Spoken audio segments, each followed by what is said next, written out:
안녕하세요, 여러분. 준아오빠입니다. 오늘 얘기해 볼 주제는 조금 무거운 주제인데요. 바로 한국과 북한 사이의 관계예요. 여러분도 다 알겠지만 요즘은 한국과 북한의 사이가 그렇게 좋지는 않죠. 북한이 한국의 바다에 계속 미사일을 쏘고 북한 뉴스를 보면 한국에 대해서 아주 무섭게 말을 해요. 요즘엔 특히 더 심해졌는데 왜냐면 북한이 공식적으로 한국은 북한의 적이라고 했거든요. 옛날에는 북한은 한국도 북한의 땅이라고 했어요. 한국은 원래 북한의 땅인데 미국의 개들이 자기들의 땅을 강제로 뺏었다고 주장하고 있었어요. 그럼 북한의 목적은 뭐였을까요? 북한의 목적은 바로 한국의 땅을 다시 뺏어오고 불쌍한 한국 사람들을 자유롭게 해주는 거였어요. 그런데 이제는 아니에요. 왜냐면 김정은이 말을 바꿨거든요.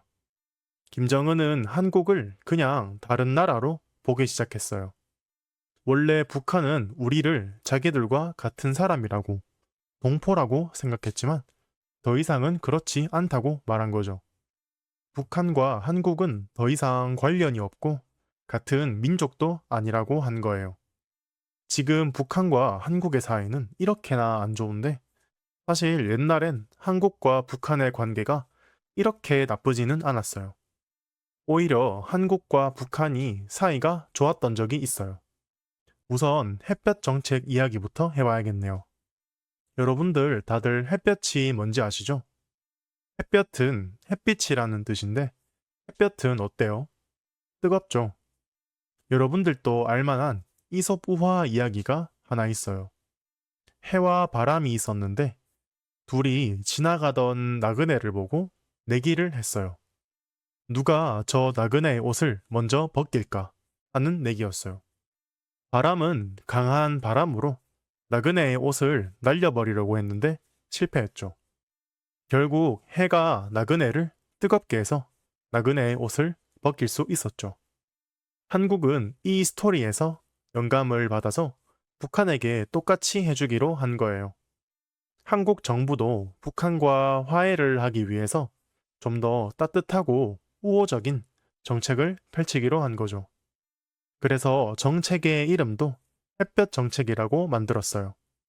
실제로 햇볕 정책을 하면서 한국과 북한이 첫 번째로 정상회담도 하고 통일과 관련된 이야기들도 하고 여러 프로젝트들을 함께 했었어요. 가장 대표적인 프로젝트는 바로 금강산 관광이에요. 한국과 북한이 갈라진 뒤로 한국 사람은 북한에 절대 갈 수 없었어요. 한국 사람들은 50년이 넘게 북한에 갈 수 없었던 거죠. 그러다가 햇볕 정책으로 한국과 북한이 서로 이야기를 같이 해서 한국 사람들이 북한에 관광을 갈 수 있게 됐어요. 금강산은 북한에 있는 산인데 옛날부터 아주 아름다운 산으로 유명했어요. 그렇게 1998년부터 드디어 북한의 금강산에 관광을 갈 수 있게 됐어요. 산만 볼 수 있는 건 아니고 안에 온천도 있고 북한의 서커스도 볼 수 있었어요. 그렇게 1998년부터 2008년까지 10년 정도 지속되다가 마지막에 금강산 관광이 멈췄어요. 왜냐면 2008년에 북한군 군인이 한국인 관광객을 총으로 쏴버렸어요. 관광객이 바다 근처에서 북한의 군기지로 너무 가까이 갔어요. 그래서 북한 군인이 그걸 보고 쏴버렸죠. 문제는 서로 주장이 달라요. 북한과 한국이 서로 조사한 결과가 다르고 총을 맞았다고 발표한 곳도 달라요. 결국 진실은 알 수 없게 됐죠. 그래서 결국 하루 만에 금강산 관광은 중지됐어요. 그리고 두 번째 프로젝트는 개성공단인데요. 이름 그대로 북한의 개성에 있는 공장 단지예요. 개성은 한국의 서울에서 1시간밖에 안 걸리는 아주 가까운 도시예요. 여기서 북한과 한국이 공장을 지어서 물건을 같이 만들기로 한 거죠. 이 프로젝트도 위에 금강산 관광처럼 햇볕 정책으로 시작한 프로젝트예요. 한국이 기술과 인프라를 지원하고 북한이 노동력을 지원하기로 했어요. 그렇게 2003년부터 공장을 짓기 시작해서 2004년부터 공장이 가동되었어요. 그렇게 개성공단에서 가장 먼저 만든 제품은 냄비였어요. 심지어 이름도 통일 냄비였어요. 이 냄비는 서울의 백화점에서 팔았는데 인기가 너무 많아서 이 냄비를 사기 위해서 오픈런을 한 사람들도 있다고 해요. 이렇게 개성공단은 잘 운행하다가 10년 뒤에 한번 가동을 중단했어요. 왜냐면 한국과 미군이 훈련을 같이 했었거든요. 북한은 그것 때문에 화가 난 거죠. 그래서 마음대로 공장을 멈춘 거예요. 그리고 그 다음으로 2016년에 공장이 한 번 더 멈췄는데 이번엔 북한이 자꾸 한국의 바다에 미사일을 쏘고 도발을 하니까 한국이 화가 나서 공장을 멈춘 거예요. 그 다음부터는 공장이 쭉 멈춰 있다가 2020년에 북한이 개성공단에 있는 연락소를 폭파시켜 버렸어요. 그리고 공장은 자기네들이 마음대로 쓰고 있어요. 정말 웃긴 나라죠.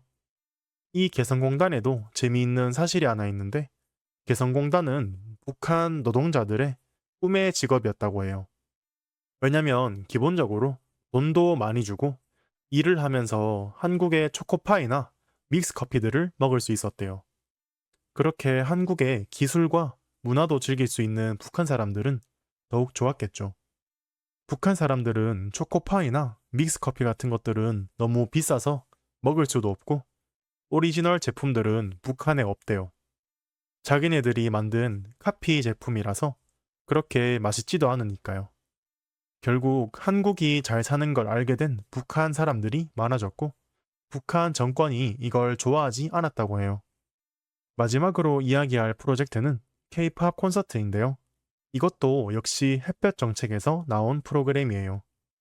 사람끼리 빨리 친해질 수 있는 방법은 뭘까요? 제가 생각했을 땐 같이 노는 거예요. 그래서 이번에는 한국에서 무려 K-팝 그룹을 평양에 보내서 콘서트를 열기로 한 거예요.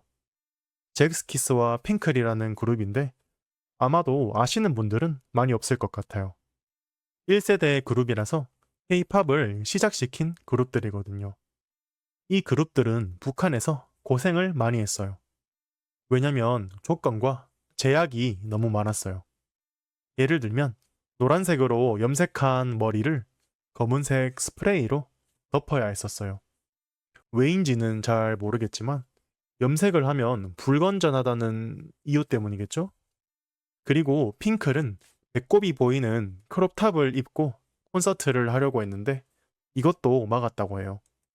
배꼽이 보이면 안 돼서 급하게 천으로 가리고 콘서트를 했대요. 심지어는 북한의 관객들도 노래를 즐기지도 않고 듣지도 않고 가수가 노래를 다 부르면 그냥 박수만 쳤대요. 당연히 북한 사람들이 로봇은 아니고 가만히 있으라는 명령을 받았겠죠. 그리고 그 다음으로는 2018년에도 K-팝 그룹이 북한에 갔었어요. 아주 유명한 레드벨벳이라는 그룹이 북한에 갔었는데 이때는 심지어 김정은이 콘서트를 보러 직접 왔었어요. 콘서트를 다 마치고 김정은은 레드벨벳과 다른 한국의 가수들과 같이 사진을 찍었는데 이건 지금 봐도 참 이상해요. 뭔가 현실적이지 않아요. 김정은은 이상한 사람일 줄 알았는데 사실 음악도 즐기고 가수들과 악수도 할 줄 아는 사람이라는 이미지를 만들어줬어요. 물론 누가 봐도 전형적인 프로파간다죠. 그래도 이번 공연은 북한 사람들도 손도 흔들고 박수도 치고 훨씬 더 좋은 반응을 보여줬다고 해요. 이때는 그래도 서로 한국과 북한의 사이가 더 나아지고 있다고 생각한 거죠. 오늘은 한국과 북한의 교류에 대해서 얘기해 봤는데요. 여러분이 생각했을 땐 한국과 북한이 통일을 하려면 햇빛이 필요하다고 생각하나요? 바람이 필요하다고 생각하나요? 오늘 또 준호 아빠의 팟캐스트를 들어주셔서 감사합니다.